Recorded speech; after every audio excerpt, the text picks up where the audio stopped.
And welcome, Hoosier Nation, to our 137th episode of the Hoosier Sound, where we are the official podcast of Indiana HQ. We're recording this edition of the Hoosier Sound on Tuesday evening, April 14th, 2020, where I am your host, Noah Freeman. On the docket for tonight, we've got one simple topic. Well, at least in retrospect, it seems like it might be simple, but once you start to dive into it, it gets a little bit complicated. We're going to talk about our top 10 moments of Indiana sports from this past season. So anywhere from mid to late August, basically the time from football season kicked off, to right about now, since the spring sports have all been canceled for the rest of the academic year. We're going to talk about our top 10 moments. Here with me tonight, the original crew is back together. I'm back with you guys, Matt and Nathan. Andrew did a great job taking over. You guys had an awesome couple of podcasts. How are you doing tonight, gentlemen? I'm doing great. I mean, it's a beautiful time to be alive. Sitting in your house, which is nice because I've been avoiding the blistering hot Florida weather that has been plaguing us these last couple of days. I mean, it's been in the 90s with like a heat index of like 100. So being inside is great. Oh, I also started working out yesterday. So this is what quarantine has drove me to, is to absolute madness and picking up weights. So thank you, coronavirus. How about you, Nathan? Blistering hot? What planet are you on right now? I'm a little south. It's 37 degrees where I am. Okay, I mean, let's go. It was 90 outside today, so it's freezing. I mean, not literally freezing, I guess, but it's a shade over 32 degrees. It snowed in Chicago earlier today, so that's how things are going as far as weather is concerned. Now that we've gotten that part out of the way, I'm pretty excited. You know, we've got a fun podcast coming up, and I'm curious how people are going to react, because we've picked 10 of the best moments in IU sports this year, but there were a lot of really good ones that missed the list. Oh yeah, definitely. And again, shout out to you guys for taking over the podcast the past couple of weeks. I was out and I got married. Our original day was actually had to be postponed for obvious reasons, but we got to get married at IU. So that was a really good backup plan with just our immediate family. But you guys did a great job taking over. This was actually the very first time in Hoosier Sound history that someone else has taken over all of the duties, because you have to set up the podcast, you have to make sure it's ready to go, you have to make sure the script is ready to go, the articles, everything is set up, then you have to produce it, edit, to put it out. I've always done something, even if I wasn't on the podcast. In the last 2 weeks, bravo to you guys figuring out topics and all of it. Yeah, no, can I add something? Oh, for Because sure. I think he needs a little love. If you could send a little love Andrew Rude's way, Yes. that would be greatly appreciated. He's not on the podcast tonight. He's not part of the OG crew, but he's somebody that stuck around. He works at Indiana HQ. Go check out his articles he writes. And he edited the podcast and did a lot of the post-production work on our podcast the last couple of weeks, which is a lot of work that Noah normally does, that he doesn't normally do. So he went out his way to do that. So shout out to Andrew. Great job, buddy. Yeah, for sure. Shout out to Andrew. And no, I don't know if there was any sort of basketball or football at your wedding, because if there was, we might be able to slide it into our top 10 list. But Yeah. I don't know. Well, not sure. That's We're gonna true. have to look at the tape. But if you did not, if you didn't notice any changes between anything, then they did a really good job behind the scenes stuff. But let's move on to, and thanks, Coach, for that chat comment. Let's move on to our top 10 moments. And again, like Nathan said, there are a lot of moments that either made the list, didn't make our honorable mentions, or maybe didn't slide into the list and we're in our honorable mentions. So we asked you guys a little earlier today if you guys had any ideas. So basically comment on whether it's in YouTube chat right now, whether it's post production and it's on Twitter, Facebook, whatever. Tell us your thoughts, because this is by no means a perfect list. We were literally editing some of the things up to the very last second. So these are just our quick thoughts on what our top 10 moments for all of Indiana University sports, not just basketball and football, basically for all of the sports. And again, no spring sports, more or less, are mentioned in here, sadly, since their season was sadly cut short. But let's start with our honorable mentions, and in no particular order, just going to list off some of them. We're going to start with the Gator Bowl, the Indiana football team, the actual Gator Bowl itself, not anything leading up to it. Then volleyball, they didn't finish the season the way they might have wanted to, but they had their best start in a decade, so that's definitely going to make an honorable mention. Christian Lander committing to the Hoosiers, of course, and hopefully being able to reclassify. Jack Marr, men's soccer, was drafted second overall in the MLS Super Draft. And then Armand Schott versus Notre Dame in the Crossroads Classic, that last second shot to win. Nathan, do you have any things that I missed talking with our honorable mentions that you might want to list before we get into this big top 10 list? Yeah, so one of them that came to my mind while we were talking was some of Archie Miller's shenanigans this year. We saw him punch a clipboard. We saw him call Joe Lunardi Oscar the Grouch. Very, very interesting sort of personality from Archie Miller in his third season, and who knows what he would have done in the NCAA tournament had Indiana made it, assuming they would have made it, that is. Something else that crossed my mind too, there were a lot of really good pro Hoosier performances this year that we're not going to really get into too much. Eric Gordon dropped 50 points in an NBA game earlier this season. Tevin Coleman had a big performance in the playoffs for the 49ers against Minnesota. Lots of really interesting stuff. Victor Oladipo returned after his serious injury. So again, some of these even big pro performances from former Hoosiers didn't make the top 10. So, just crossing my mind, those are a couple of the honorable mention things there. Matt, kick it over to you. Anything that that you might want to give a shout out to before we get into the list? Oh man. We're going to talk about a little bit about women's basketball, but their season as a whole, like as a moment itself, is pretty big. I feel like they finally launched themselves. Like last year, they were like on the fringes of the national media attention, but this year, it was weird to like not see them in a top 25 vote. So for that to be a thing, and for how far, if you know the history of women's basketball at IU, how far the women's program has come to get to this point is really a huge deal. For sure. And that, again, with not just, I think everyone's obviously bummed about the men not being able to get to the NCAA tournament this year and break that 3-year streak. But really, this was going to be a year that the Hoosier women's team was going to get their highest placement in basketball history. This was by far their best season that they've had in program history. And this would have been their best season in the NCAA tournament, of course. So good shout out to Matt. But yes, they definitely made the top 10 list. But speaking of, without further ado, our number 10 moment this year in Indiana University sports for the 2019-2020 seasons. Nathan, kick us off. All right. This is a little dramatic silence here. Dramatic pause. All right. So the number 10 moment for us this year was a little bit of a downer. It's when Indiana at home, the men's basketball team, lost to Maryland in that real dramatic finish. Some people call it a choke job at Assembly Hall when IU blew a 6-point lead in the final minute. Obviously, at the end of the day, it didn't crush Indiana's NCAA tournament chances, because had there been a tournament, IU would have made it. But, not only did Indiana lose that lead, Jalen Smith, of course, had a big boisterous celebration at the conclusion of that game.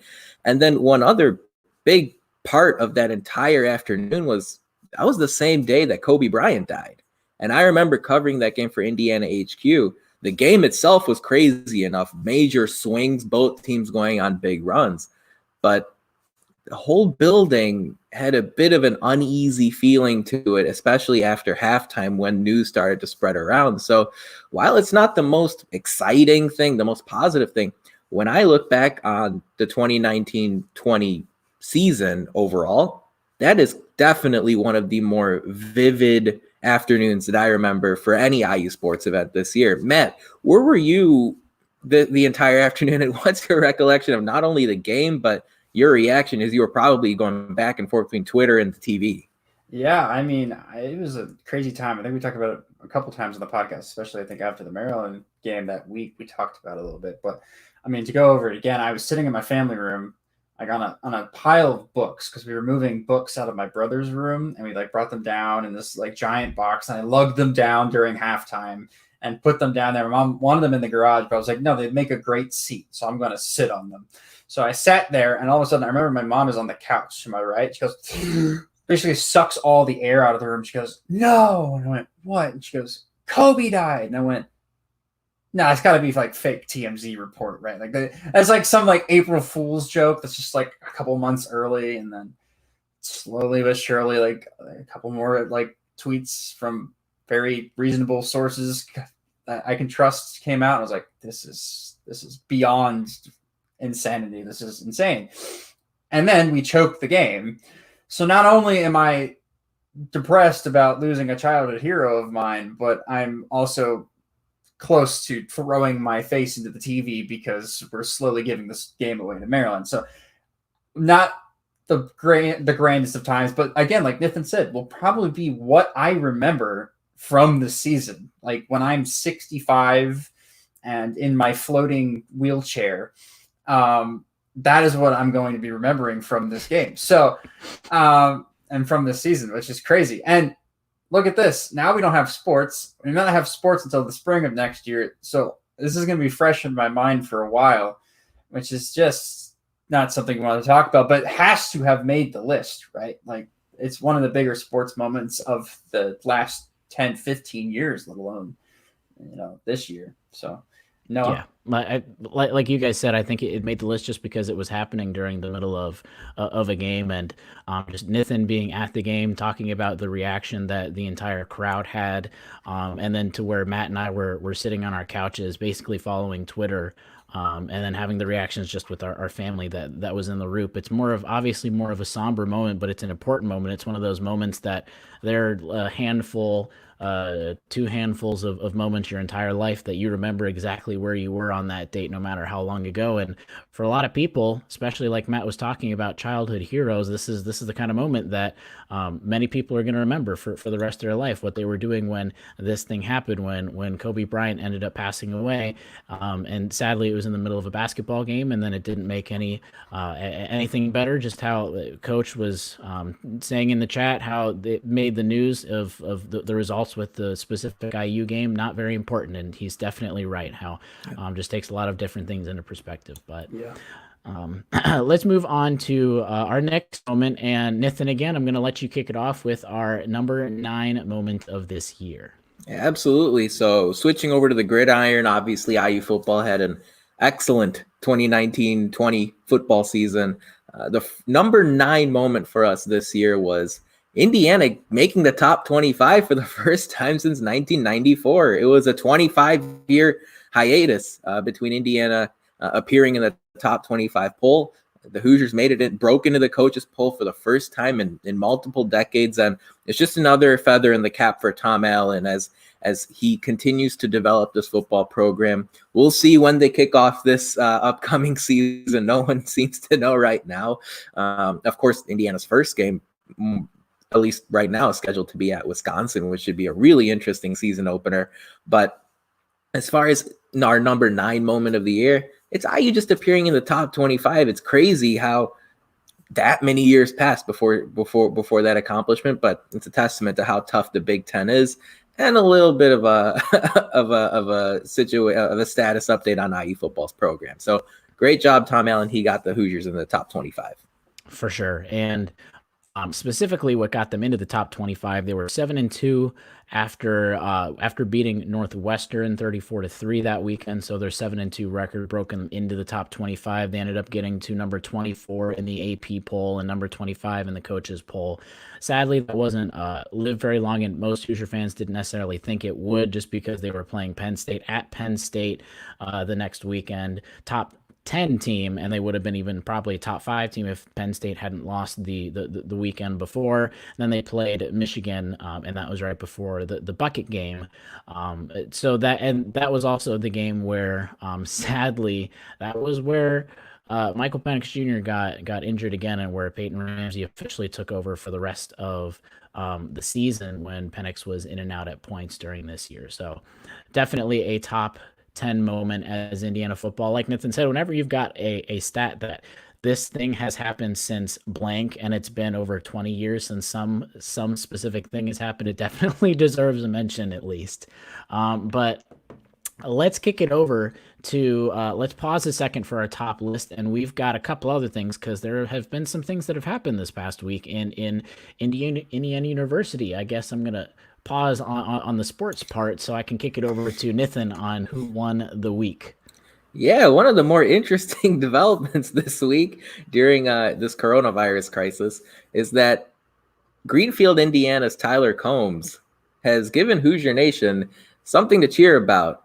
Not on the basketball court or the soccer field or anything like that, but playing Jeopardy. This guy, he's been able to storm through the preliminary rounds as well as the semifinals in the Jeopardy college championship. He made the final round, which you can watch on Thursday and Friday of this upcoming week. All this stuff was taped before a lot of these stay-at-home orders were in place. But in the semifinals yesterday, Tyler did a great job. As far he started off a bit slow and then really came on and stormed from behind to win the semifinal round. So really cool story. Greenfield, Indiana. So he's not just a transplant from somewhere else in the country who goes to IU now. So in state, look, Tom Allen and Archie Miller know how important it is to develop from inside out, right? And look, it works in Jeopardy also. So tip of the cap to Tyler Combs. Oh yeah, very current news, which is something that we obviously aren't getting the last couple of weeks. Some very current and exciting news, especially related to IU. On to our number 8 moment this past year, and I'm going to kick it off with our men's soccer team. And no, they didn't have the typical year that they usually have. They weren't battling for an NCAA championship, but they did still basically do what IU men's soccer does, especially in the Big Ten. And they won the Big Ten, the Big Ten overall for the second year in a row. They beat Michigan State in their final game of the regular season to win that title for the second year in a row. And then adding on to it, they also won the Big Ten tournament against Michigan in PKs. And I'm definitely want to talk about that because I was at that game, that match against Michigan in the Big Ten tournament. And most of you probably didn't watch it. Most of you probably don't watch very many soccer games or soccer matches. But it was a really cool moment for the players and head coach Todd Yeagley, who was also named Big Ten Coach of the Year this year from the kind of season that they had. That also kind of shows you that, hey, they win the Big Ten, they win the Big Ten tournament, they win a couple games in the NCAA tournament, and that's not just an average year, but a bad year for this Hoosier men's soccer team, that how good they've been recently. But after winning that Big Ten tournament, out of the amount of Big Ten titles and Big Ten tournaments this team has won in the past few years, it's still the kind of emotion that I was able to run onto the soccer pitch with everyone and watch all of the reactions for winning and everything and take pictures, and just the reactions that these guys had when there was no one in the stands except for a couple friends and family, because it was at College Park in Maryland. And just the emotion, the reactions they have when it was a really cold mid-November day, just to see them still win it and to see what it means to them for the kind of accomplishments they had, and just the type of program that head coach Todd Yeagley has built and sustained. It's just really cool to see with this year. So Matt, I know you've been trying to get out to some soccer games at points. What have you taken and remembered from this men's soccer team winning the Big Ten title and tournament this year? Yeah, I mean, what I remember from them is how young they are. Like, as a team in total, they start mostly freshmen and sophomores, like up and down the team. And so this is a team that won a Big Ten tournament, won the Big Ten outright, and then went and won a couple games in the NCAA tournament and underperformed by only winning a couple games in the NCAA tournament. And they're looking probably hungry next year to get a championship or at least a shot at it and get back to the Final Four. And that is something that is huge for the soccer program that has staying power. And if you want to relate it to any other sports, you can look at basketball and can compare both programs and go, this is what we want our basketball program to look like, is the men's soccer program, and how they get old, they stay old, and then when they're young, we want them to still be competing and building towards an even better next year. So again, there's some parallels between sports here at IU. So, but yeah, I'm really excited for the soccer team next year whenever sports decides to resume and our crazy lives get back to normal. But as long as remembering this year is that how much fun they were to watch. They were a fun attacking style, and they blazed their way through that Big Ten tournament that you're at, Noah. So that was a lot of fun. And just one small note so that people don't add us. IU did win just one NCAA tournament game before the upset in the second round to UC Santa Barbara. But I mean, all in all, totally agree with what you guys said. Really impressive season. Again, there's a lot of roster turnover because players like Andrew Gutman, he played at Indiana and then the pros called, and so he was an example of somebody who was not on the team last season. But IU had a lot of quality players, and they ended up having, I believe, 3 players drafted in the MLS. So again, just it's constant success for the soccer program, and they showed it again this past year.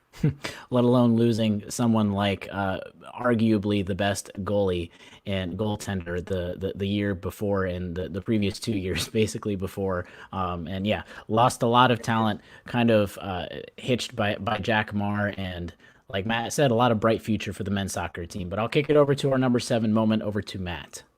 Yeah, sure. So this one doesn't take place on the field, but in the athletics office, and that is our current athletic director, or was current athletic director, Fred Glass, saying that he will step down, and then promoting Scott Dulson from assistant athletic director to athletic director. I mean, you can't look back at the season and this fall and spring semester of sports here at IU without having to mention that. I mean, Frost has been a huge part of everything we've done in the athletic department for the last 10 years. And he's going to be greatly missed because he's taken IU program as an athletic department from in the 50s to in the top 30 athletic department. And we don't even have a giant football program. And that is something to say. All the sports at IU are looking up. He's made what we think is a really good hire for a basketball coach, and that is how he's going to be graded. Let's be honest, down the line. As far as Scott Dulson goes, Scott's a great guy. I know from personal experience working with him. He's an awesome human being. He's going to do great things. I think they're in really good hands, and you're not shaking up the top of command by promoting Scott Dulson. It's just going to be implementing number 2 into number 1 spot, and there's not going to be any crazy changes to the athletic department that has been a model of success for other athletic departments around the country. So I think we're in really good shape with that. You agree, Nathan? Yeah, well, for sure. And I've got a really fun little fact for you two, as well as those of you listening. So buckle up for this one, okay? It's the first time in Indiana school history where they've won 8 football games, 20 men's basketball games, and 20 women's basketball games in one season. So there you go. I have more. There's more. Ready for this? It's the 3rd time in school history they made a bowl game, a men's tournament, and a women's tournament. And there were only 8 Power 5 programs this year that did what I said initially, which was 8 football wins, 20 men's basketball wins, and 20 women's basketball wins. Those are Louisville, Baylor, Iowa, Ohio State, Oregon, Kentucky, LSU, and Indiana. So there you go. When you talk about the top athletic programs in the country, you could probably make a claim that Indiana is really a top 10 performer this year nationwide. And that doesn't even get into things like swimming and diving or track and field, where they experienced a lot of success. We talked about men's soccer as well. So all in all, Scott Dulson has some pretty big shoes to fill.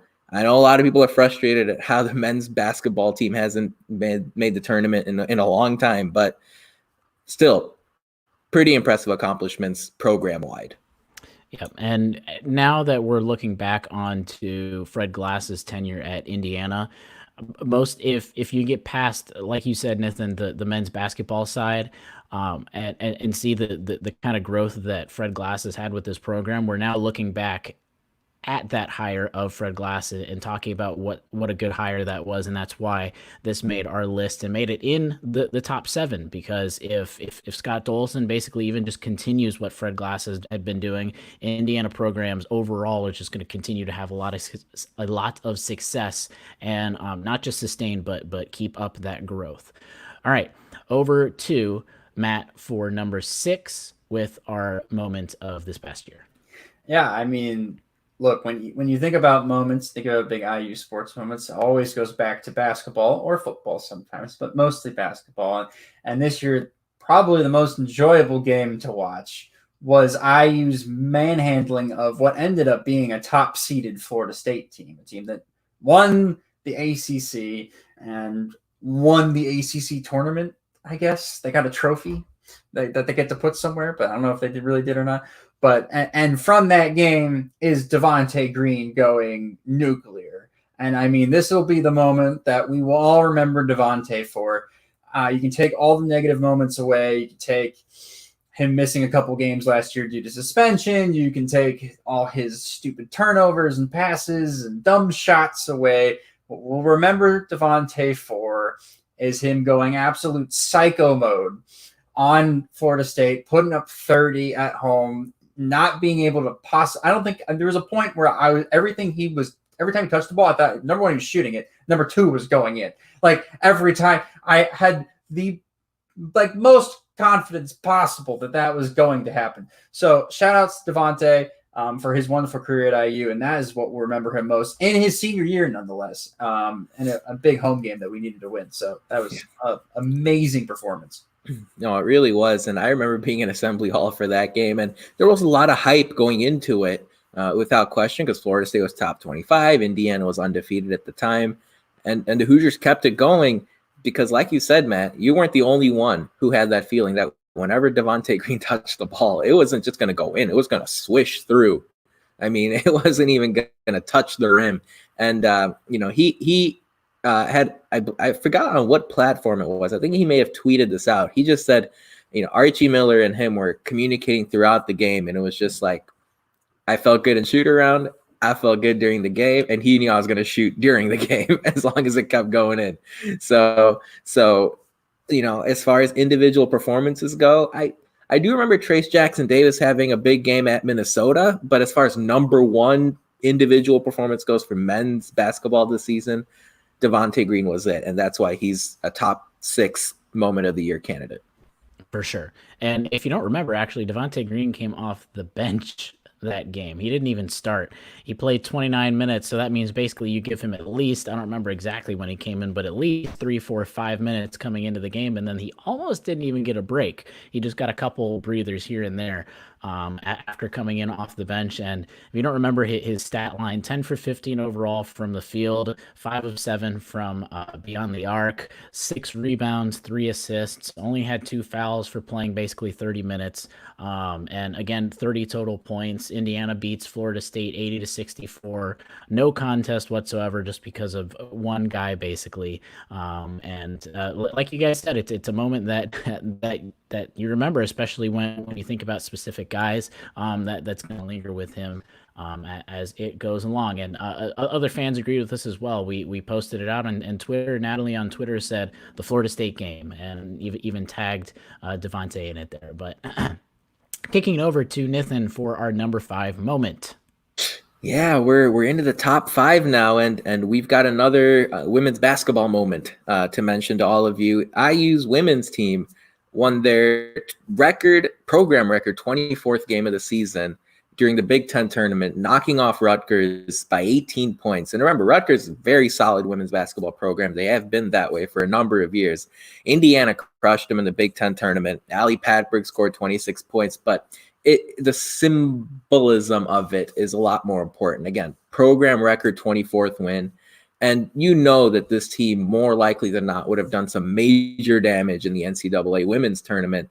But unfortunately, we weren't afforded the opportunity to watch that. So again, great year for Terry Morin. She's been an exceptional coach at Indiana. She's set a ton of records by herself, and she's really just getting started at IU. So Patberg, who I mentioned earlier, she's going to return for a 6th year, assuming everything goes to plan for collegiate sports. And if she does come back and Indiana does play, they're going to once again be a major contender as far as the Big Ten's concerned. So really impressive performance this year from the women's team. This is not the last time you're going to hear from them in our rankings. No, it is not. Especially, I'll even add to that, and I don't want to take away too much from the next moments that we're going to talk about later. But in addition to just an overall program best year, they ended up getting their specific ranking was as high as number 12, which is by far a program history best. Making it into the top 12 in the specific rankings. But let's take a quick break from our top 10 moments, and we'll kick it over to Matt for our social media shout out of the week. Yeah, sure. And so this is going to be, again, men's basketball themed because there's not really much to talk about. There's been some men's basketball news this week, and that is our incoming freshman, Anthony Leal from Bloomington South High School, won Mr. Basketball, the Indy Star Mr. Basketball Award that was tweeted out earlier this week from Indy Star Sports. And that is the first time in the history of IU basketball that we've had 3 straight Indiana Mr. Basketball winners come to IU, which seems incredibly weird. Like, how in the 80s when Bob Knight was at the height of his recruiting power did we not have 3 straight? I don't know. But we never had it before, and we do now under Archie Miller. So it shows that Archie Miller's, one, his inside-out recruiting strategy is really kicking butt. And 2, we're recruiting really good guys, and this team's about to take off next year, and I'm really excited for it. I can't wait to see Anthony Leal in cream and crimson. By the way, Anthony Leal, if you don't follow him on Twitter, his Twitter handle is Anthony, his name, and then Leal, but the E is a 3, so it's L3AL. That's Anthony L3AL on Twitter. Go follow him, give him a follow on Twitter, and then follow us, please, on Twitter. That is at IndianaHQ, and then at the Hoosier Sound on Twitter, and then also on Instagram as well. So check us out. Yep, for sure. And before we get into our next segment, also as we're plugging ourselves, I want to remind listeners to subscribe, rate, share the Hoosier Sound wherever you listen to podcasts. That's really how we grow this podcast. So like Matt said, go on Twitter and then subscribe to us on YouTube so that you can get reminded when all these episodes come out. Let's move on to our number 4 moment, and I'm going to talk about some more Indiana football because, again, when you've got a season kind of like the women's basketball program had a program-defining season in a program that historically doesn't have a lot of success, when you've got a season that has literally ranked as wins-wise one of the best seasons in program history, you're going to have a lot of moments in there, especially when there's not a lot of programs, at least even some of them, that didn't even get a chance to win a national championship in all of the Hoosier sports. But we're going to go over to football again, and we're going to talk about the Hoosiers winning at Nebraska, and they clinched bowl eligibility. Woo, it's like I've taken a couple of weeks off of being on the podcast. They got their 6th win at Nebraska to beat a team that this was the game that, all right, Indiana's 5-2. They're having a really good stretch. This is the game where the Hoosiers kind of come back down to earth. They'll lose to Penn State. They'll lose to Michigan the next week. They'll be 5-5 or 5-6 potentially, and then we'll see where they, depending on how Northwestern goes, maybe 5-5 or whatever, and then they just see how the bucket game goes. But this was a game that was kind of a season-defining and potentially program-defining win for the Hoosiers this year. They ended up beating Nebraska 38-31, and they started out the game losing by 14-3. So the Hoosiers actually got down. The Nebraska came out with 2 quick touchdowns, both very long drives for Nebraska. Wow, I can't talk tonight. Both under 2 minutes, one under a minute and a half. So Nebraska scored very quickly twice. But the Hoosiers then kept fighting back. They had a field goal, touchdown, a couple bad plays, but then at halftime, Nebraska was up 21-16. After a bunch of scoring a little bit back and forth, the Hoosiers were able to pull on top 31-24, and then they were able to close out the game as Nebraska tried to have a last long drive to score the game, or tie the game, at 38 all. the Hoosiers were able to offense and defense come together and win this very important game. So, Nathan, what did this game specifically mean for this football team? Maybe not just this year, but maybe into the future. Well, first and foremost, 6 wins has evaded Indiana football for a long time. So they were able to lock that in and take care of it with still 4 regular season games to spare. And, and here's the deal. Indiana has pulled off some upsets in the past, but Indiana usually doesn't go into big venues and win. In fact, I think I did this research a while ago, but they had won at Ohio State a long time back. And I think we're talking 30, 40 years since they had won a game in front of a crowd of 80, 90,000 or more. Like IU did go to Missouri and win a few years back, but that was still a smallish environment in comparison. So to go into that big grand stage and take a shot to the chin early and then find a way to win, well, okay, maybe this past season it was at Nebraska, but guess what? In 2020, Indiana's supposed to go to Wisconsin, supposed to go to Michigan, supposed to go to Ohio State, and they almost won at Penn State this past year. So, maybe Nebraska is just a stepping stone for bigger things to come, especially if, IU's supposed to have a good year like a lot of people are projecting them to have in 2020. But one quick statistical note from that one, Whop Philliard, 14 catches and a touchdown. I mean, wow, what an absolute major performance by him. I'm not sure if that was necessarily a coming out party for him as far as Indiana fans go, but if you're a Big Ten football fan or just a general college football fan and you're watching that game, you would have said, whoa, like, who's that guy? He didn't even have a touchdown. It was just 178. That's how impressive it was, and that was kind of eye-popping numbers for that. And like Nathan said, Indiana football doesn't usually get a lot of wins out of non-conference, and when their conference victories are usually just against Rutgers, Maryland, and Purdue. And I don't remember how many years in a row it's been since Indiana has beaten a team in conference that has not been one of those 3 teams, but it's been quite a number of years since Indiana has beaten another program, at least not just maybe like Northwestern had a really, really when Northwestern is typically usually a very good program. Discounting those, this was a Nebraska team that was in the middle of the pack, and this is a win that it kind of sounds silly saying Indiana getting a middle of the pack win, but you add on the road and you add the history that this program has, Matt. It just makes that game a lot more special. Yeah, I mean, look, Nebraska's one of the blue bloods of college football, right? And it wasn't, it's not very long ago that they were a national powerhouse, right? Like the 90s, early 2000s, they were one of the marquee programs in college football. And they have great fans. I mean, I have a friend that lives in Lincoln, and she's like, yeah, it's like Pittsburgh when the Steelers play, right? Like everybody in town is just at the game. If they don't have tickets, they're in the parking lot.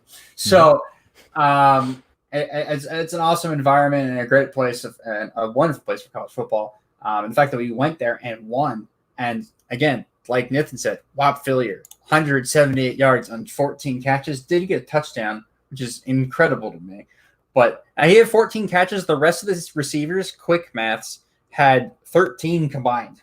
So he had more than everybody else. And he was pulling it that game. C.D. Scott, 68 yards on the ground on 16 carries, 4.2 yards per carry and a touchdown. Big. Peyton Ramsey, 27-40, 351, 2 touchdowns, only 1 pick.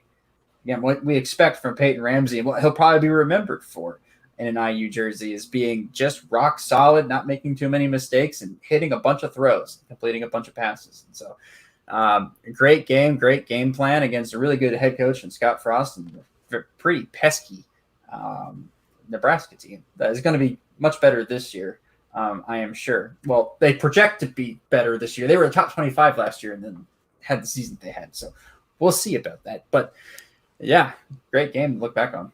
I don't even know if we're done with football, talking about this football team later today. So. But all right, Matt, take us into our top 3. Yeah, sure. So at number 3, we have IU women's basketball beating South Carolina down in the Virgin Islands. I believe this was over Thanksgiving break.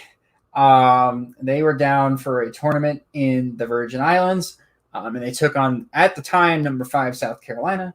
And beat them 71-57 behind a really huge performance from Ali Patberg and Brenna Wise. They had 16 points apiece. Alexa Goulbe and Grace Berger also added in 10 points themselves, and a great team win, which looked awesome at the time, now looks amazing because, again, this South Carolina team only got better as the season went on, won the SEC. They were looking at a number one seed in the women's tourney, and we have this win on our resume for women's basketball going into Selection Sunday.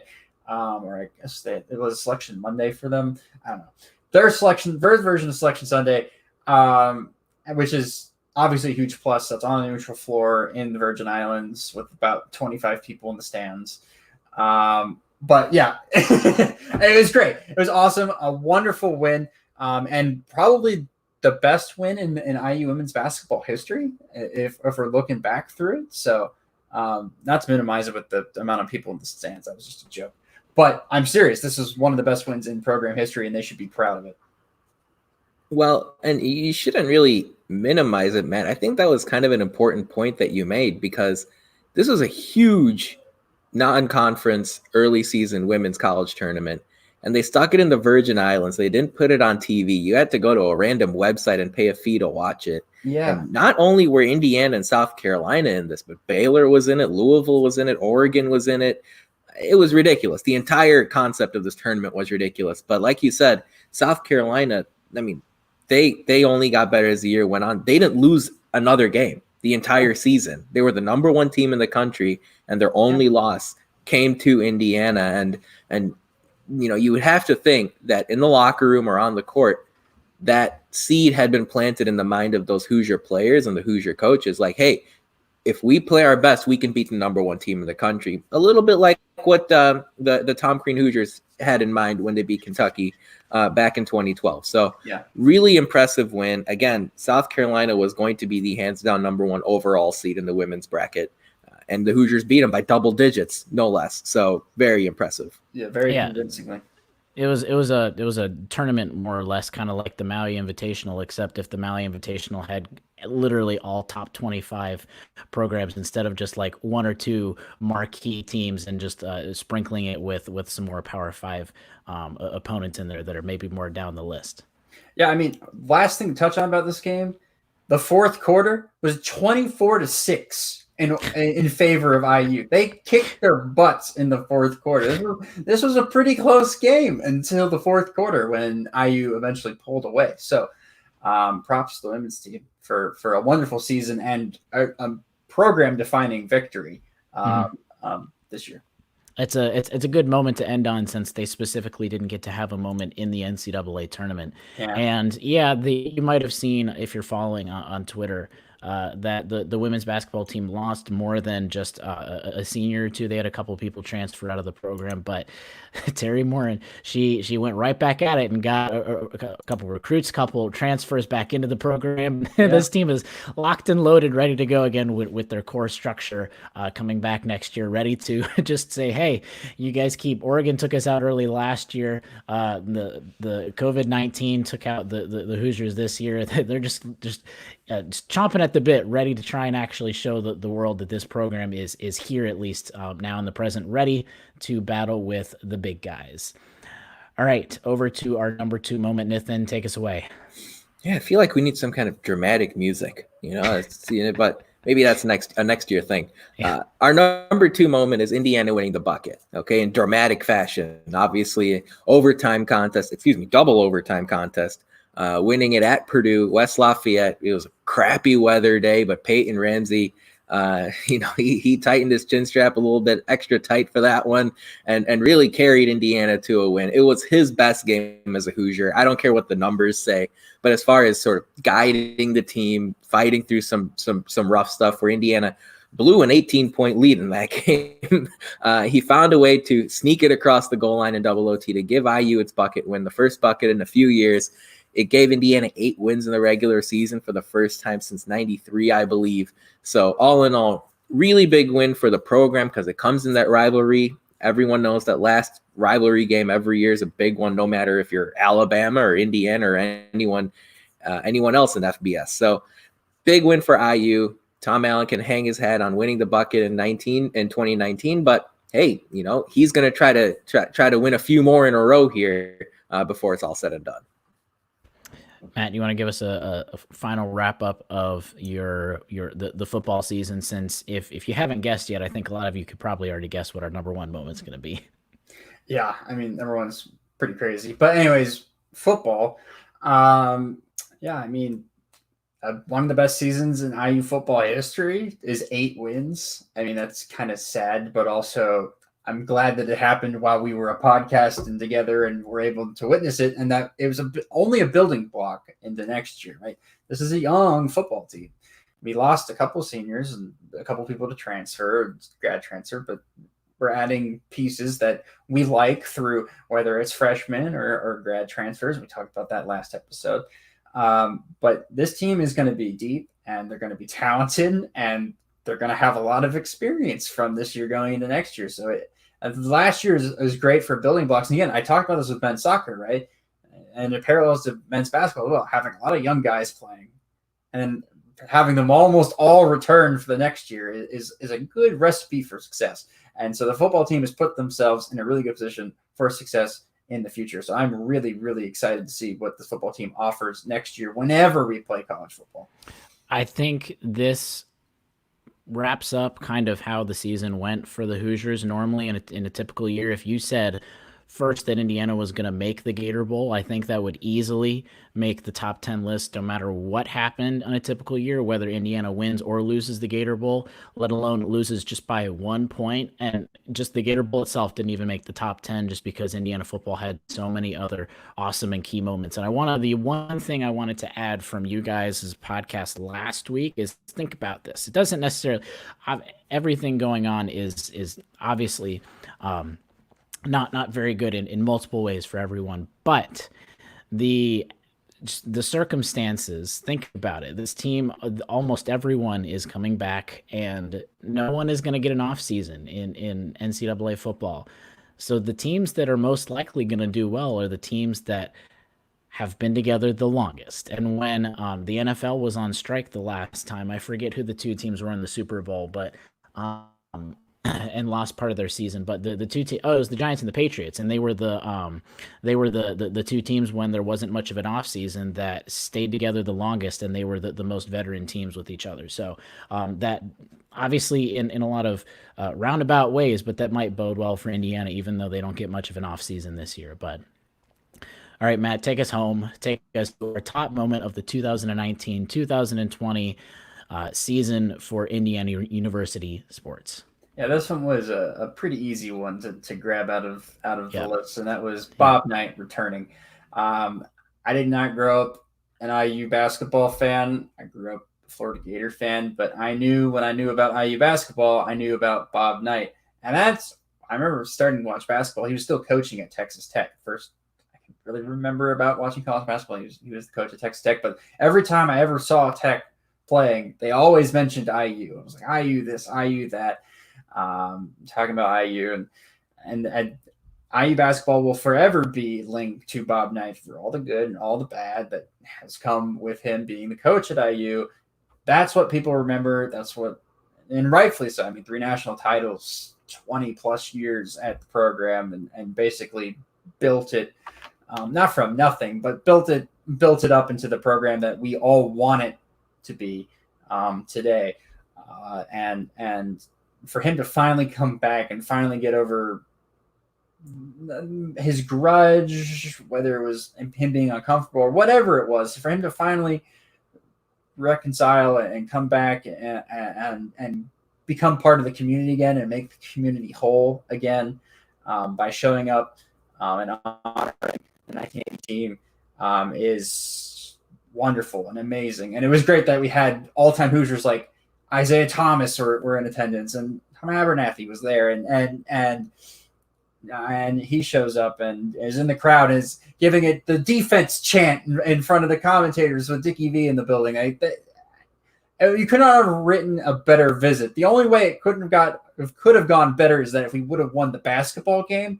But nobody's going to remember that, and everybody is going to remember the fact that he returned, which was obviously the big news of the day. And of the season, and hopefully in the future, we see him in a couple more basketball games, right, Nathan? Absolutely. And it's funny you mentioned the names in attendance. Randy Whitman, Mike Woodson. I mean, really, the stars of Indiana basketball were all in attendance that day. And I just remember being at Assembly Hall once again. The crowd noise was deafening. I was in the building for Indiana's win over Kentucky a few years ago. They went over Michigan on college game day Saturday night. As far as crowd noise, it was on that level for the 30 seconds or the minute as they were waiting to see Bob Knight come out. And I think the most important lesson from all of that, and look, I was firmly in the camp of I'll believe it when I see it when it comes to Bob Knight coming back to Bloomington, because every year there always seems to be some kind of rumor that he's going to return, and then it fell through. And once I actually saw him come out of the tunnel, regardless of what your opinion is of Knight, there's no question that the players had mentioned he was in deteriorating health. And for just a brief moment, Hoosier Nation, every single person in Hoosier Nation had a smile on their face. It was just a pure, happy moment at Assembly Hall. And at the end of the day, that's kind of why we all watch sports as it is, right? Because the roller coaster of it is insane. It's unbelievable. We don't have it right now. But moments like that make you wonder, this is what it's all about. And literally every single person in that building just got really happy to see Bob Knight return to Assembly Hall. You said Randy Whitman, and as a Wizards fan, I shuddered for a second, not wanting to remember that name. But in all seriousness, like Matt, I didn't grow up an Indiana fan, and even just speaking for the three of us we're alive, but we don't remember much of any of Bob Knight, even at Indiana specifically, very much at all. We weren't alive for most of it, and the parts we were alive for was the tail end of it, leading into the other programs that he coached at. So I knew the significance, just like Matt. Just if I knew Indiana, you knew it was because of Coach Bob Knight, and becoming an Indiana fan at the tail end of growing up, and just sitting on the couch that day, especially being at first a little skeptic, just knowing if he's actually going to come, because we had heard a lot of times, all right, he's going to be there at that game, and they didn't show up.